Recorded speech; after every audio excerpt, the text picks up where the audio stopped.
October 1943. The kind of cold that cuts through wool, eats at your bones, and makes every breath taste like whetstone. We were told it was a patrol.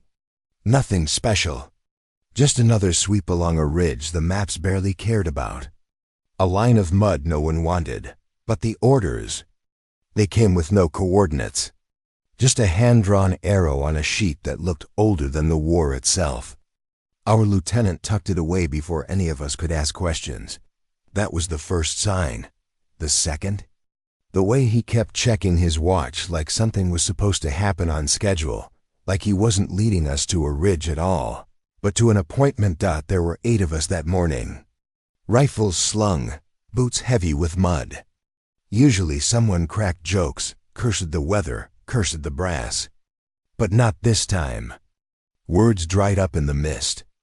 The only sounds were gear straps rasping against canvas and the faint rattle of loose rounds in our pouches. Silence. Thick. Unnatural. Even the crows stayed clear. I remember Hensley, always the loud one, squinting into the fog. "Looks abandoned out here," he muttered. "Rust on the fences. Probably rats guarding the place." Nobody laughed. Not even him. That's when it rose out of the mist. At first, I thought it was a cliff face, jagged and cruel. Then the fog peeled back and I saw the angles, the walls, the steel plates bolted over broken concrete, the barbed wire that sagged as if even the birds refused to perch there. A fortress. But not like any castle from the books I'd read as a boy. No flags, no insignia. Just a mass of stone and steel, scarred by something older than our war. It wasn't on any map. And yet, here it was. The closer we marched, the heavier the ground seemed to pull us down. My boots sank deeper into the mud, like the earth itself wanted us to turn back. Then I felt it faint at first. A vibration under my solace. Subtle, steady. Like machinery buried far below the surface, still alive, still working. I glanced at Keene, our sergeant. He'd felt it too. His jaw tightened, but he said nothing. The lieutenant raised his hand. We halted in the shadow of the gates. They were massive. Steel banded, rusted at the hinges. No lock, no chain. Just a weight that looked like it hadn't been moved in years. And yet, as we approached, the gates groaned. Not locked, not sealed. Just waiting. One heavy push, and they swung inward with a sound that echoed through the yard beyond. A hollow, metallic moan that rolled across the mist like something waking from a long sleep. Inside, the air was worse. Damp stone. Old fuel. The kind of stench that clung to your lungs and made every breath feel borrowed. The yard was wide and empty, littered with broken crates and rusted drums. A single truck sat half buried in mud, tires rotted to the rims, but no footprints. No cigarette butts. No sign of the men who must have built this place. And then I heard it. A hum. Low. Deep. At first, I thought it was just my ears ringing, the kind of phantom sound you get after an artillery blast. But then I saw the others freeze, eyes darting to the same spot, the main structure in the center of the yard. The hum was coming from beneath. It's steady, mechanical, alive, Keene whispered. Power. In a place that doesn't exist. And I whispered back, then what's it powering? Our lieutenant didn't answer. He just gave the order. Advance.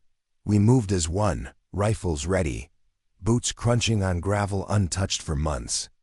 The steel door at the base of the structure stood slightly ajar, a sliver of blackness breathing out a draft colder than the morning air. I reached it first. My hand hesitated on the handle slick with condensation, almost trembling. Like the fortress itself was waiting for me to open it. I pulled. The corridor stretched downward, lit by faint bulbs that shouldn't have been working, glowing weak as dying stars. The hum grew louder, pulsing like a heartbeat in stone. My stomach turned. Not from fear, not yet, but from certainty. We had crossed into something no patrol was meant to see. One by one, we stepped into the darkness, swallowed whole by the belly of the fortress. The outside world vanished behind us. Fog, mud, trees, all gone. Only concrete. Only silence. Only that hum. And that's when I realized the place wasn't empty. The air inside was heavy. Not the kind of heaviness you get after rain, but the kind that settles in your chest, like the fortress itself was pressing down on us from all sides. Our boots echoed as we moved down the sloping corridor. Concrete walls, wet with condensation, gleamed in the weak light of bulbs strung along the ceiling. They buzzed faintly, flickering once, then holding steady. They shouldn't have been working. Power grid's dead out here, Keen muttered under his breath. I saw the lines myself last month. Cut clean. Then what's keeping these on? I whispered back. No one answered. The lieutenant kept his eyes forward, one hand brushing the wall as if it might guide him deeper. The hum grew louder the further we descended. Not random, not chaotic, rhythmic, like a machine breathing. Like a pulse, the passage opened into a chamber. We froze. Rows of filing cabinets lined the walls, steel gray and unmarked. Not enemy script, not our own, just long strings of numbers stenciled in white. 1473-4, B29, C19. Codes that meant nothing to any of us. Corporal Hensley walked up to one and tugged at the handle. Locked. He yanked again. Harder. Nothing. Every cabinet sealed tight, like someone had locked away something they never meant to open again. The lieutenant scanned the room, jaw tight. He didn't tell Hensley to stop. That was worse. In the center of the chamber stood a table bolted to the floor, glass top cracked in one corner. Beneath it, maps. I leaned over, wiping grime from the glass with my sleeve. The maps weren't of any front we knew. No towns, no roads, no borders. Just shaded zones. Circles drawn in faint pencil over stretches of countryside, forests, valleys, zones that weren't on enemy territory at all. They were on ours. King joined me, eyes narrowing. Why the hell would anyone mark our land like this? I didn't answer. My gut already knew, and it twisted hard. Hensley broke the silence, pointing to the floor near the table. Fresh mud. We looked. He was right. A smear of wet brown dragged across the concrete, leading into another corridor that vanished into dark. Less than a day old, Hensley muttered. Somebody's here. The hum seemed to pulse louder at that moment, vibrating through the soles of my boots. The whole place felt alive, as if listening. We spread out, rifles raised. I took the left wall. Fingers brushed cold metal as I passed another row of cabinets. The handles trembled under my touch, locked but straining, like they wanted to open. Sergeant Keen crouched by the mud trail, tracing it with his finger. He looked up at me, face pale. We're not alone. Before I could answer, Hensley's voice cracked across the silence. Sir, you'd better see this. He stood at the far end of the chamber. Beside a chair. It was tipped back slightly. Rocking, still rocking. As if someone had just stood up. We aimed rifles at the dark passage beyond. Empty. Nothing but black. The lieutenant stepped forward, his boots crunching on grit. He placed a hand on the chair, stopping its motion. His jaw was stone, but I saw it just for a second. His eyes flickered with something I'd never seen in him before. Doubt. Then the lights flickered. Once. Twice. Buzzing. Dinning, then flaring again, casting long shadows that shifted across the chamber walls. Every man froze. The hum below us didn't stop. It grew louder, urgent, pressing into our skulls. And in that moment, I knew this fortress wasn't empty. Something else was here, watching. The corridor beyond the chamber narrowed, the walls closing in like a throat. Our boots whispered on concrete. Every sound carried, the faint rasp of straps, the click of a safety being checked, even the shallow breath of men trying not to breathe at all. Then came another sound, metal striking, stone, faint, distant, not ours. We froze. Rifles leveled toward the dark. Keen whispered, movement. 2 o'clock. The lieutenant raised a fist, signaling advance. We crept forward. Every step measured. The passage opened into another hall. That's where we saw them. 3 figures at the far end. Not Germans. Not Russians. Their uniforms were plain, stripped bare. No patches, no rank, no insignia. Just gray fabric that looked wrong, too clean, too deliberate. One of them turned. His face was pale, unreadable. He didn't flinch at the sight of us. Hands up. The lieutenant barked. They didn't move. Instead, one reached for a crate at his side. Keene fired a burst. The figure dropped, collapsing into the dark. The others scattered, slipping through side passages with an ease that felt rehearsed. We rushed forward. The crate lay open. Inside, rows of metal tubes wrapped in cloth. Not shells. Not rifle barrels. Smaller. Precision-made. What the hell are these? Hensley muttered, lifting one with shaking hands. I shook my head. Not weapons I've ever seen. The lieutenant crouched beside the fallen figure. His hand moved quick, snatching a bundle of papers from the man's coat. He flipped through them fast, too fast, like he already knew what he was looking for. Then I saw the stamp, not enemy. Not foreign. Our insignia. My stomach turned to stone. Keene hissed. Sir, why would our mark be on this? The lieutenant didn't answer. He stuffed the papers into his coat and ordered us to move. We bound the 2 survivors we'd cornered in another corridor. They offered no names, no words. Their eyes were worse than silence, calm, steady, watching us like we were the ones caught. That night, we camped in the outer yard. The fortress loomed behind us, humming like a living thing. The prisoners sat bound against the wall. I couldn't sleep.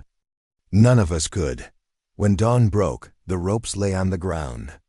Cut clean, the men were gone. No struggle. No footprints.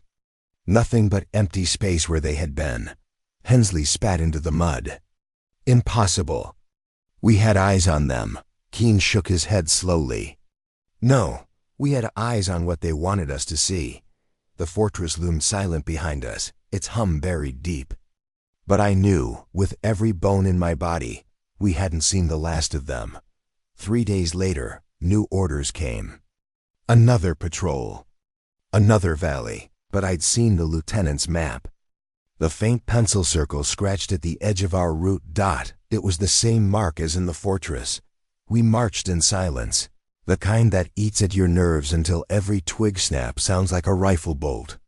By midday, we reached the rail cut, a deep trench carved through chalk and clay.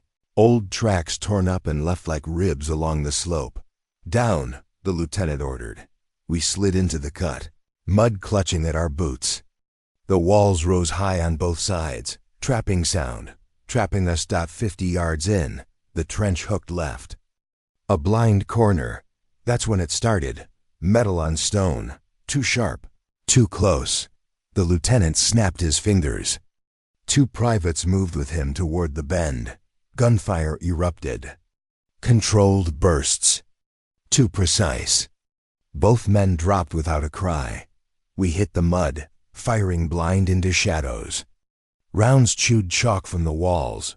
Dust choking our throats. They've got the angle. Keene barked. Shapes flickered above us, plain coats slipping along the rim. Rifles spitting fire. Then came the engine. A low growl building. We turned. At the far end of the cut, a truck rolled in. Too clean, too smooth for the mud. No markings. From its bed, a gunner rose, weapon compact, alien, firing with a flat crack that cut the air instead of punching it. The walls splintered, shards spinning like knives. I fired, saw the gunner stagger, vanish. Another rose in his place. Men jumped from the truck bed, boots hitting mud in eerie silence. Plain jackets. Calm eyes. And then, the lieutenant broke cover. He sprinted straight for the driver's door. Not firing at it. Not fighting it. Moving like he knew it. For a heartbeat, I thought he'd lost his mind. But then the driver leaned out and pulled the door open for him. The lieutenant swung himself onto the step, Pistol raised not at the truck, but at us. My blood froze. Before he could fire, Keen's shot rang out. The lieutenant's shoulder jerked back. He fell, mud swallowing him. The truck coughed, engine choking, then died. Silence slammed down. The plain-coated men slipped back over the rim, gone like smoke. We staggered forward, rifles ready, hearts hammering. The lieutenant lay bleeding, eyes glassy but alive. Keen ripped the map case from his side, shoved it into my hands. Open it. Inside, papers thick with stamps, signatures that looked like scratches, and a small oilcloth book. I flipped the first page. Routes, circles, dates. The second page was worse. Names: Hensley, Keen, me. Each with a date scrawled beside it. My voice cracked. What are these? The lieutenant coughed, blood at his lips. Clearance windows, he whispered. For what? I asked. His eyes locked on mine, tired, empty, so no one sees who's passing through. My hand shook. I turned another page. Cargo manifests with no cargo listed. Notes written like riddles. Cover letter delivered. Witness risk contained. And then I knew. We weren't soldiers anymore. We were liabilities. We dragged the lieutenant off the trench floor and into the trees. He didn't fight us. He just stared at the sky like he was trying to read weather off a blank page. Blood darkened his sleeve in a slow, patient circle. Move, Keen said. Back to the ridge. We skirted the road, crossed a shallow ravine, and came up under pines that whispered like distant radio. By late afternoon the fog returned, curling around trunks and settling low over the ground. Through the gauze we saw it again. Concrete, steel, barbed wire, our ghost on the hill. The fortress that didn't exist. Home sweet nowhere, Hensley breathed. We slid inside. The gate gave the same tired groan, then swallowed the sound whole. The hum below was stronger now, less background and more presence. The way a ship's engine becomes the sea itself if you live with it long. Enough. We found the central chamber we'd mapped in our heads. The bolted table, the cracked glass, the steel cabinets that refused every hand but their makers. We sat the lieutenant down, propped him with a folded coat, and stripped his sleeve. The round had punched clean through the meat of his shoulder. The edges were ugly, but the bleeding slowed under pressure. Hensley worked with steady hands. It'll hold, he muttered. If he doesn't try to be brave. King looked at me. Open it. I laid the oilcloth book on the table. It felt heavier than it should, as if the leather itself remembered every hand that had turned its pages. I unwrapped it and flattened the first sheet with my palm. Routes, dates, circles labeled not with towns, not with coordinates, but with words, parity, hush, transit, return. What are these? I asked. The lieutenant watched the ceiling. Windows, for what? He swallowed once, eyes glassing with a pain that wasn't only from the wound. For moving things the war doesn't list. King leaned in. Weapons? Sometimes. Men? Sometimes. Information? Keen pressed. The lieutenant's jaw worked. Always. I turned another page. Rosters that weren't rosters, initials next to single digits. Then a narrow column called cover with nothing but ticks and dashes. After that, a set of hand-drawn maps, our countryside shaved to its bones. No rivers, no rails, no names, only circles grayed in by a soft pencil and stacked along valleys and ridges like stepping stones. On the facing page, quiet corridors printed in neat block letters. Keen tapped it. Explain. The lieutenant blinked up at the bad light. Paths where nothing official happens. Where the record stays clean while the work gets done. For who? I asked. For whoever plans the next war while you're dying in this one. A noise rolled through the vent low. Mechanical, getting closer. Hensley paused, needle mid-stitch. Another sound joined it. A short whistle, answered by a sing. We slipped out a side passage just before dusk, following a service ditch that spat us into bramble and then into pine shade. The siren dwindled behind us to a thin thread, and then cut clean. Like someone snipped a wire between worlds. By nightfall, we'd circled wide of the road and hit our back wire. The sentry stared like he'd seen ghosts. Maybe he had. Inside the perimeter, rules returned like old aches. A medic cursed at our field stitch, then grudgingly nodded it would hold. Paperwork landed in our hands before the steam left our canteen cups. "Write it," Keene said. Clean. We logged 2 Kier in the cut, 1 disabled truck of unknown type. Engagement with hostile force, plain language, medium fire, small arms. We listed charges used, ammunition expended, a glove box map that pointed to nowhere. We did not mention a fortress with a heartbeat. We did not mention men without flags. We did not mention a book that felt like a second heart under my shirt. When the forms were done, I felt lighter and dirtier at the same time. The lieutenant rode out at dawn in a rattling truck, tagged for the rear. He didn't look at us. Maybe he couldn't. Maybe he already belonged to a report somewhere that didn't include our names. By noon, rumor walked the line with somebody else's feet. Some said a convoy had gone missing. Some said friendly fire. Some said nothing happened at all. The story shifted each time. That was the point.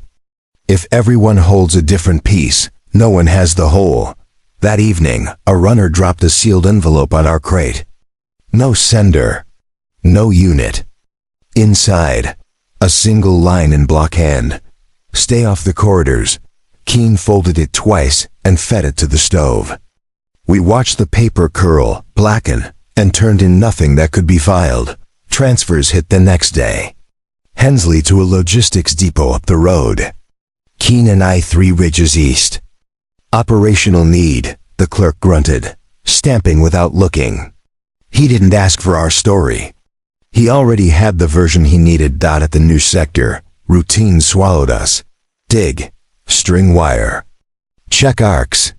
The slow work that keeps you alive. Men joked again. Someone sang half a verse of something dirty and forgot the rest. The world pretended to be simple so we could pretend to belong in it. Only at night did the fortress come back, the hum in the chest that wouldn't turn off. The way silence felt staged. The memory of ropes cut clean where eyes had been. I wrote in a small notebook by candle stub. Not for the record. For the day my hands forgot what my head refused to drop. I copied 3 pages from the oilcloth book and stitched the notebook into my pack's false bottom. I sealed the seam with wax and pressed it flat with my thumb. 2 days later, a clerk waved me over. "Sign for this." He slid a sheet that didn't know my name. My signature looked wrong on a line that didn't want it. When I stepped outside, Keene was on an ammo crate, watching the sky fail at blue. He tapped the pack with his boot. "Still there?" "Still there." He nodded like a man who had decided which lie he could carry. Without dropping it, Hensley wrote from his new Unit 3 lines. "Still alive. Still hungry. Still seeing things I shouldn't. Burn this." We did. As weeks bled into a new map with the same mud. The lieutenant stopped being a person and became a rumor that went nowhere. His name didn't climb aboard. It didn't fall on one either. He simply slid out of language. One morning, we ran a cable line along the tree break. When I finished the spool, a second envelope sat on my kit. No footsteps to blame it on. Inside, a circle in faint pencil. No name, no grid. Just quiet written small inside the ring. Keene held it to the light. "They want you to move," he said. "Where?" He tore the circle in half. Off the page. We burned that one too. The smoke rose with a smell like damp paper and old soap. It might have been a prayer if any of us still had the shape for 1 dot. By then I understood the math. If the reports vanish, the war doesn't stop. It just moves inside your head. And there, the corridors don't end. The last day of the war arrived without ceremony, just a silence that didn't fit the ground. Men cheered because noise is how you push back emptiness. Some wept, some slept where they stood. We stacked rifles, counted boots. Blunted knives we didn't need to sharpen anymore. I sat on my pack and unwrapped the oilcloth book for the first time in months. The leather had taken on the smell of everything we'd carried it through. Sweat, canvas, rain. A trace of the grease that lived in every hinge of that place. On the ridge, I turned a page, quiet corridors. A list of windows with words instead of towns, parody, hush, transit, return, notes beside each. No eye. Cover held. Witness contained. I closed it and listened. No siren, no trucks. Only wind and grass that would forget our wait by morning dot. They told us to go home. We did or tried. I kept the book in a trunk I didn't open unless I needed to see proof that my head hadn't invented a second war to explain the parts the first one refused to own. Years filed past. Names thinned. Faces blurred. The hum never did. Sometimes it came in the walls at night, steady and low, like a generator 2 rooms over that no one else could hear. Sometimes it rode the rails of my bones when weather turned, a vibration that asked no question and offered no answer. It was there when I woke and there when I slept, and there when I held my breath to test whether silence belonged to me. A letter found me in spring, no stamp. I recognized just my name in block hand. Inside, a single circle. Faint pencil. The same hand as the book. Inside the ring, one word again, quiet, no map. No date. Just the shape of a window cut into a world that claimed to be whole. I burned that page and watched the ash climb, break and disappear. The smoke smelled like wet stone and old wire. The fortress. Always the fortress. You want the part that makes it horror? Not the men without flags. Not the truck that knew our officer. Not even the ropes cut with no feet to carry them away. It's the simple fact that the corridor outlived the war. Convoys don't need uniforms. Flags are easy to remove. Paper is easier to change. You press a stamp here, you scratch a signature there, and a thing that happened becomes a thing that did not, except in the memory of the few who carried it through. That's what the book is. Not a ledger. Not a trophy. A weight. The kind that doesn't leave calluses, only a dent in the life you try to build on top of it. I married. I worked. I counted days by coffee and train times instead of shelling schedules. And still, now and then, a parcel would arrive with no return, nothing inside, but a circle in faint pencil and a single word, as if someone wanted to remind me that windows don't close. They just stopped being drawn. I never went to any of them. Maybe that kept me alive. Maybe it only kept me from learning the new words they added to the old list. One winter I dreamed of the rail cut. Not of the ambush, not of the men on the rim, not of the truck with the wrong sound. I dreamed of the lieutenant sitting on the trench floor with his hands polite in his lap, looking at the book like it might read him back. He said, "It was never your road." I asked him, "Whose then?" He opened his mouth, and the hum came out. I woke to the same hum in the wall. I went to the trunk and unwrapped the book by lamp. The pages had gone soft at the edges, the pencil pale but stubborn. I found the list of names, the roster without rank, that had once counted me among its windows. Beside each name, a date. Beside some dates, a small dash. Beside others, nothing. I ran my finger down to my line. The date was there. The dash wasn't. I don't know what that means. Maybe it means I didn't pass through. Maybe it means I did and forgot the part where forgetting is the proof. Maybe the dash only appears when the record is done with you. I closed the book and pressed both hands flat on the leather, like a man trying to calm an animal. The window between wars is not a place you stand. It's a pressure you learn to live at. That's why the hum never leaves. That's why the rope can be cut with no footprints in the mud. That's why the chair can rock after the body is gone. The corridor is not a hall with doors. It's a habit. It's a way of moving weight without showing you the lift. There are nights I think I hear the gate again, the long, tired groan and the echo that follows it, as if the dark has a throat. I can smell the damp stone. I can taste the old fuel on my tongue. I can feel the book's corners against my ribs like a second heart that learned to beat at a different frequency and never learned to stop.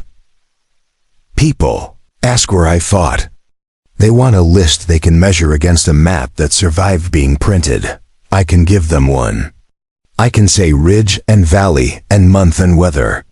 I can tell them which mud ate which boot and which shell cut which man out of which morning. It would comfort them. They'd nod. They'd say their grandfather stood near there, or their uncle, or a man their neighbor knew. The world would feel correct for a while. But sometimes they don't want the map. Sometimes they want the story that doesn't lay down flat. They see the way a certain sound makes me quiet. They hear the pause before I answer questions that should be simple. They ask the thing no one is supposed to ask. What did you see that you weren't supposed to? I tell them I saw a fortress that doesn't exist. I tell them it hummed like a thing with a pulse. I tell them I saw men who didn't belong to armies and a lieutenant who belonged to a road without signs. I tell them we burned the report and carried the book and learned there are two wars at once. The one that writes you down and the one that writes around you. And when they ask how it ended, I don't say it did.